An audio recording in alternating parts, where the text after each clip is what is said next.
So this is my Predator generator enclosure, custom build. This is a lifetime box I bought off of Facebook Marketplace for 75 bucks. We got the exhaust outlet here, 60 bucks off of Amazon.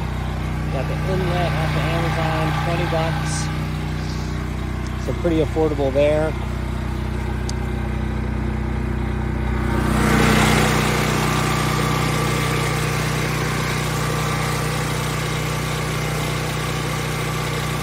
See the decibels are right around 92, but I put this heat insulation and noise insulation on there inside the box around the generator. And you can see how much quieter it is. So, fun little project, works pretty well.